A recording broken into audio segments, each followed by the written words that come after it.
can the Republican Party in Oregon prove themselves to be relevant in this political environment?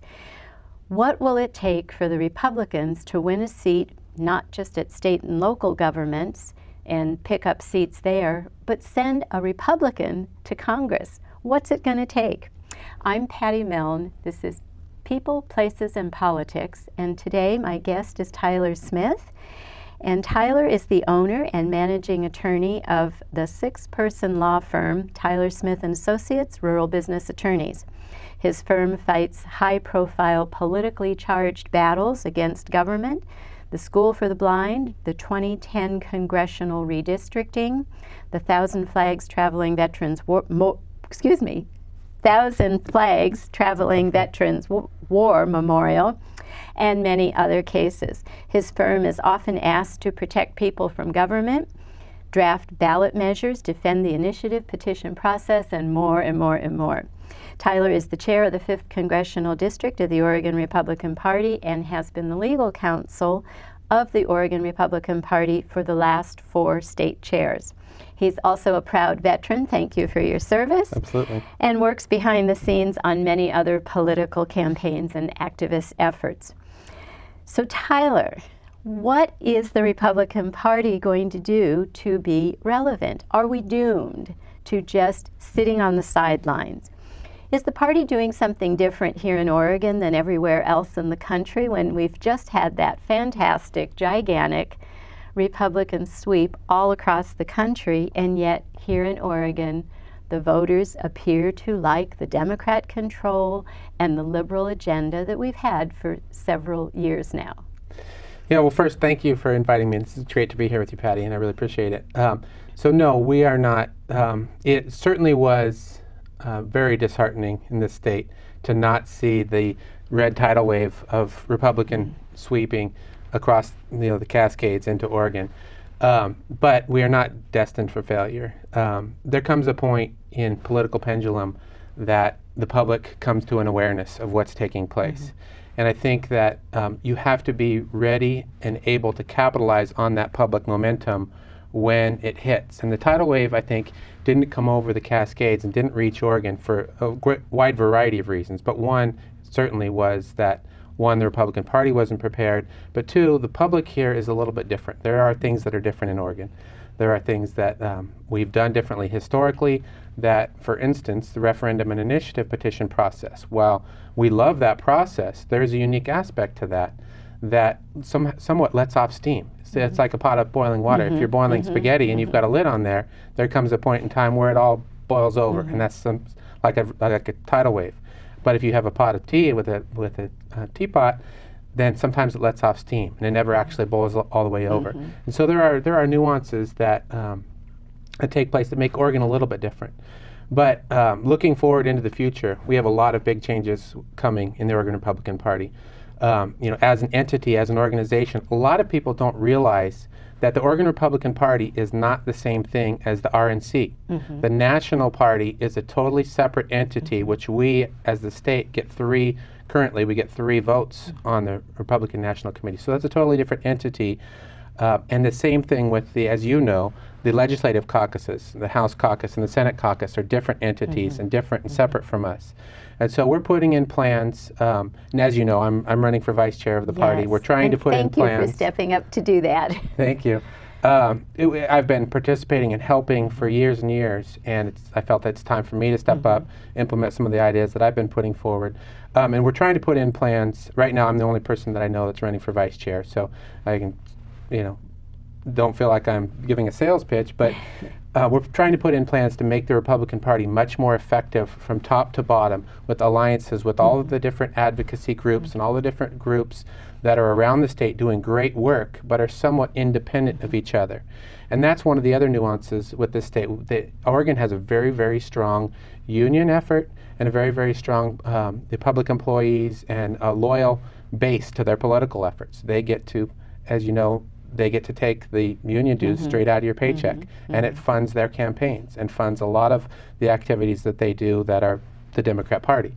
A huge advantage for the Democrat Party, and so that is the question. So what can the Republican Party do to have an equal position on the playing field, so to speak?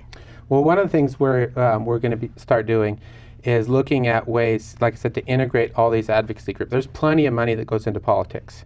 You know, some people argue way too much. Some people are obviously out there trying to get more because that helps win elections, obviously. But if we can start consolidating and sharing efforts without some of these independent advocacy groups sort of having little turf wars over their donors and their names and their groups, and there are certain things like conservative voter registration, like getting out the vote, that we would all care about, and we could share efforts and share resources, maybe not even resources if they want to have these money turf wars, but we can share efforts, and we can have a consolidated message to do some of these things, again, like the Democrats have with the unions, going out and getting the vote out at the end of the cycle. One of the other things that you mentioned, to have candidates to win races like congressional races and Senate races, we have to have a strong, viable farm team, a lot of them. Not every good candidate is going to win, but when you have lots of good candidates, you will have lots of them win their races. The simple mathematics of it. Right, and it takes a lot of time because of the fact that so many more Republicans work in private enterprise. Their names are not so much in the public eye as a great majority of public officials, and you know, the people that routinely run for governor were often Secretary of State, or were, you know, sometimes they're a House or a Senate member, but have oftentimes had high-profile public positions before. They already have some name ID, and they have the automatic, almost instantaneous backing of the unions, as you mentioned. And access to that political machinery, yes. Yeah. So there are a couple things, and that's another thing that we're working to change across the state. I mean, the reality of it is Republicans only have a tough time getting elected in the urban centers, you know, surrounding Portland, and as the farther you go out to Beaverton and Hillsborough, Republicans win in those districts. The same thing, Eugene, downtown Eugene can't get a Republican elected.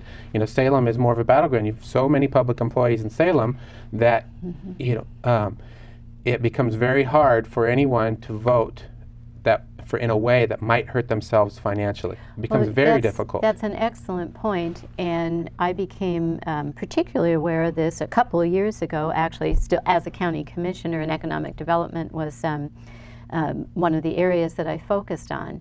And I will give due credit to Don Russo, who was the economic development manager at the county at the time, and he did a study.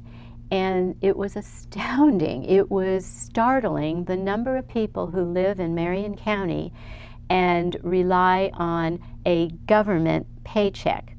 Now, what that government paycheck includes, it's not just being a city, county, state worker, you know, doing a job, and government jobs are very important, and we have good quality people in those jobs by and large.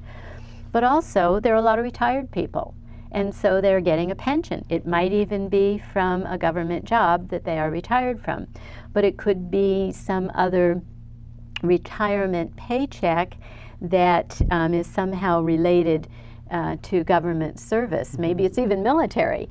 But and then there are the individuals who are relying on a whole array of social services. They are getting the Oregon Trail Card, otherwise known as food stamps. They might even be receiving some help for heating their house. They might be receiving help for child care. They may be receiving health care. And so they're going to protect that government paycheck. And it's very, very understandable. So Republicans have an uphill battle to convince those voters that they're not going to lose their government paycheck and take a chance on Republicans looking out for them. So how is that going to happen? Well, like you said, I think that's a messaging problem, because the policies that the Republicans advocate is simply shifting those jobs away from government-provided, taxpayer subsidized jobs to private enterprise, free enterprise jobs. And one of the things that a lot of people don't understand, the government jobs are not necessarily sustainable. They're great jobs. People, that build a road, whether it's government built a road or a private contractor built the road, or whatever the job happens to be, it's not necessarily a difference in that job, but it's not sustainable because of the source of the financing. Taxpayer money is not an endless pool. There would be a point, and there's always a point, when you take too much money from the taxpayers that it causes an economic depression, and then people start losing their jobs. You look at the transportation projects that were incorporated after the recession. They were jobs that came, and then they go and now away. They're gone. And what happens to those jobs? One, those jobs are great paying jobs because they're prevailing wage jobs, but they aren't sustaining because they're not driven by some sort of a natural supply and demand thrust. It's like a one-time purchase. It's a one-time thing, and then it goes away, and so that demand is no longer there for those employees and those businesses. And what we advocate for is much more sustainable, which will give more people jobs and allow the quality of the product to move up and the price to go down because there's competition for it. It's not the government saying, you're going to be the winner. You're going to get a whole bunch of money because we're going to give you a contract. And by the way, thank you for your political donations, and thank you for being my friend. Which we see happen too often. Obviously we've had a lot of controversy in the press recently with some of that happening in Oregon. And so those are the types of things where we shift. We take the Oregon public and the American public has great distrust of the government right now. And so there will be a point where they say, all right, we've had enough of the Democrat policies where we're giving all of our money and so much power and so much control of the government. We want that back for ourselves. We want to have the freedom and the opportunity to direct our own lives and our own success and failure. We don't want the government to tell us how far we can climb or what the maximum rate of our pay can be based on some salary schedule they've set for government employees. And so there's a lot of things we can do, but part of it's messaging, explaining that to the public, and having great candidates like you've been, and some, unfortunately, not enough great candidates have been out there telling that message for it to sink in. And again, it becomes very hard for the people that are getting those benefits to understand that message enough to feel secure enough in their own financial situation they're willing to make that shift from the government providing their job to a private enterprise providing probably a better job. Well, doesn't it go back to you may not like the situation you're in, but it's familiar, so to go to something that's unfamiliar is just too scary. Yeah. But so with the messaging, convincing people to take a chance. So what kind of message do we need? Well, sorry. No, I'm just sorry. The messaging, I think, we've seen across the country, and it didn't catch in Oregon this time for reasons we've touched on already. But what we've seen from some of the Republican-controlled states is astronomical success. It's been great. Yeah. You look at Texas, Florida, let's see, South Carolina. Maybe you can help me with the list. Ohio. Some of the states where they're Republican-controlled, and there's been controversy about that, but economically they're booming. Yeah. In our state, as we've seen, the population has gone from what used to be 30, 40 years ago, much in the rural, all to the urban areas, because there is no economic prosperity taking place anywhere, in large part, outside of the population centers. So people are having to come and, if you will, depend upon the government for those services and things they're providing in the urban population centers. And it's destroying our rural economy, which will ultimately destroy our state. When everyone is dependent upon those little population centers, it becomes catastrophic to the state as a whole. And all you need to do is drive up the canyon and see what's happening to those communities. We've lived here for 31 years, and it's just more and more people leaving the area. The communities are just caving in, and it's very sad because lots of natural resources and used to be good jobs. And in Oregon, that plays into the politics. Getting back to the politics of it, when you have so much of your population center coming from one geography, it ends up being that it's almost impossible for the thinking from a different geography to prevail unless you can really get a lot of those people. So you see some of the campaigns, the Richardson campaign, and a lot of the campaigns statewide have had to spend an exorbitant amount of time in the Portland metropolitan market trying to educate and tell some of those people about these nuances and these things we're talking about. And it takes a lot of time and, unfortunately, a lot of money to get that message you have to penetrate people's busy lives, and some people don't care much about politics. So you have to penetrate, one, their busy lives, two, some aren't really that interested in politics, and so you've got to get through both of those barriers in order to get the message across to explain it to them. A 30-second soundbite on social media is what we need to get better at, to reach those people who otherwise wouldn't be paying attention. But it's interesting in Portland, and then of course just recently the report that more people moving to Oregon, I don't have the statistic off the top of my head now, but a large number of people moving to Oregon, more people moving into Oregon than most other states. But what they don't talk about in these reports, it all sounds good. There may be some young professionals, but these are people who are not making great sums of money. They're coming to the Portland area, as you referred to. You have Nike, you have Intel, and some of those. Or you have young people with great ideas, lots of entrepreneurial ideas, but those startups hardly ever grow into much because of the regulation and the cost of getting a business up and running and then expanding. And so that part of the story is often left out. And then you also have a lot of people coming here to retire because the climate is nice, or they're coming back to be closer to family. The kids have come here, settled here, they want to be near grandchildren. So those, again, then you're talking about the retired people, and their income is not because they're working, by and large, there may be some, but that has an effect also on our economy and the makeup of what the thinking is, what they want from their state government and their local government. Do you have any thoughts on that? Yeah, I have a lot of thoughts on that. One, I'll preface with, I think it's clear to anyone in the United States that Oregon has a unique and special and just wonderful geography. I mean, we have so many different types of climates in the state that are all accessible with a short drive, and so it's a fantastic place and a great attraction to get people from outside the state, and that's wonderful.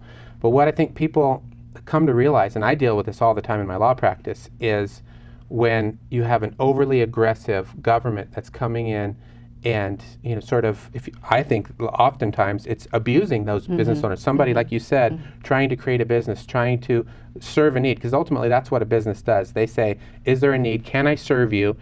You'll pay me if I serve you and give you what you're telling me you want. And then I'm blessing you, you're blessing me with paying me money. But the government comes in and tells people, no, you can't do that. I mean, I've seen just some egregious examples of an overzealous government coming in and telling even nonprofits and charities, children's gymnasiums, that's a nonprofit gymnasium for children, things like that, where they come in and say, you're not properly doing your books the way that nonprofits are supposed to be doing it, and you're not reporting to us, every year like you're supposed to be doing it, and so we're going to shut down your nonprofit little children's gymnasium. For what reason? We got people out there doing goodwill, trying to help people, and you just want to, and there's lots and lots of examples of that where people are trying to start new businesses, trying to start churches, trying to start nonprofits, and they come up against some sort of a government hurdle. And right now in Oregon, the administrative bureaucracy is a very high hurdle. Whether you're talking about nonprofits or you're talking about small businesses, contractors, to have all their different licensing and bonding and annual reports and taxes and federal taxes, and just the operational expenses, aside from the money, become very, very high. These small organizations and nonprofits, they need to be putting their money back to what they're providing, and these regulations, I heard this a lot recently on the campaign trail, but also as a commissioner, as I said, focusing on economic development. And these smaller organizations, be it for-profit or nonprofit, don't have the staffing to hire the attorney, have the on-staff attorney, the on-staff land use person, the on-staff HR person, human resources person for the audience. They have to hire it out, and then it's a huge expense. But it's regulation, as you're pointing out, is what I heard. It's regulations that really don't need to be there. They are not regulations that I always looked at as an elected official, health and the safety. And if there's a new regulation and it's not addressing a health or safety factor, then why are we imposing it, or why is some agency imposing it? So it makes it very difficult. But these young, we have some brilliant young people, and they come, they want to start a business. They might be doing it themselves, or they have a brother or a family member or a best friend, and they've got a great idea. So they get the business up and running, and they may be doing quite well. But you, at some point, you're a business owner, you have to make a decision. Do we stay where we are, or do we grow? And typically in business, if you're not able to grow, you're going to just go away. Mm-hmm. So these regulations and fees and taxes are very burdensome, and would be an area that I hope perhaps the Republican Party can, but it's a complicated issue. So how do we get people to understand that there's another way to fund government, to provide for the programs that the people do want, and that there are some people in our society who very much need that helping hand, those who can't help themselves. How do we, I guess what I'm asking, how do we convey that the Republican Party is compassionate, but there's a common sense way to get people up on their own?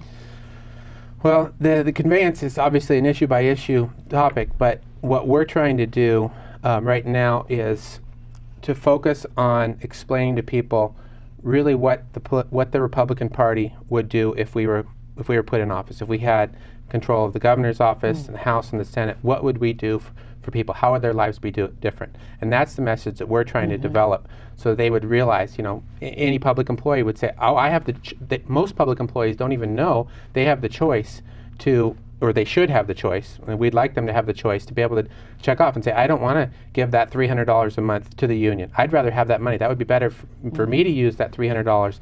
If I want to give it to the union, I can, but I don't have to. I'm not forced to, or at least I'm not, nobody doesn't tell me that I have the ability to do that when they sign me up. So things like that, we're going to be outlining over the course of the next 2 months. Our election isn't, isn't coming up for another month, but the plans that we have will be outlining those messages where we will be explaining to the public what would be different under a Republican control, and what we would do so that to show them that their lives would be better. And it's not always. That's one of the differences. It's not always what the government. Here, I'm from the government. I'm here to help you. It's sometimes a scary thought. Yes. That's not what That's not what our promise is. There are certainly some things that the government needs to do. We need the government to do, but the government isn't always the answer. And so all of our proposals are oftentimes different, because we're not going to say, here's the government. We're going to make the government solve all of your problems. We're going to say, all right, this is how you can solve that problem with a nonprofit, or with some donations, or with private aspects of nonprofits, particularly for the most vulnerable and the people that really need the help. There's been a lot of statistics and studies and things like that that show that Republicans are much more generous with their money. Yes. Yes. But people don't realize that. People don't. There's an old stereotype of the. I don't know exactly what year it was. The old-fashioned Rockefeller Republican that was an East Coast big business corporate conglomerate, but that's not who the Republicans are anymore. It's particularly not in Oregon. Yeah. We're the party of opportunity, of freedom, to give people the ability to climb up and define their own success and find it. And that message is probably too vague to convince people what we're talking about, but that explained in item by item, real world examples of why people's lives would be better if you roll back the government, put the Republicans in place, so we can roll back the government to the appropriate level and give people that freedom to run and control and achieve their own success. That would be fantastic. And as you're describing that, I see it's kind of here's one way of doing things, here's another way of doing things. But I just lost my train of thought. I'm always concerned, though, is Democrats, liberals have really defined the Republican Party, or defined conservatism, or defined even libertarians, because there's some wonderful libertarian ideas as well. It's not always just about the Republican Party, but that if you're not Democrat, if you're not liberal, you're uncaring, and it's all about myself. It's you care about you, I care about me. We don't care about those who are less fortunate. And I'm glad you pointed that out, because I think if you were to look at any organization, take a local any local organization right here around Marion County or Clackamas County, and when they put out their newsletter and you see who supports those organizations, oh my goodness, people are very generous, and it crosses party lines quite a lot. So, and some of the things too that people do to support community efforts, and it's never recognized, it's never disclosed. And what I'm getting at is, wouldn't it be wonderful if the Republican Party could highlight somehow these individuals who have been so generous and helpful to causes and individuals and cases of people in distress, and somebody comes to their rescue. Is that something that might be considered in getting the message out? Well, it is, in part, and earlier I mentioned some of the successes that other states have had in adopting and creating their programs. That's a perfect place of where, for instance, Ennis Richardson didn't very much, take examples from other states and say, this is what they did in that state, and this is what we're going to do in Oregon. And they're sometimes hard to find, and like you said, these issues are complicated. It's not always we're going to do one little thing and that's going to solve the problem, but you incorporate item A, B, C, and D, and X, Y, and Z, and together they make a big difference. And that's what they've done in other states, but encapsulating that and explaining that to the public from examples from other states or from a farm team of county commissioners and state representatives and mayors around our state can start to make that difference and be able to tell those stories of why Republican policies will be better.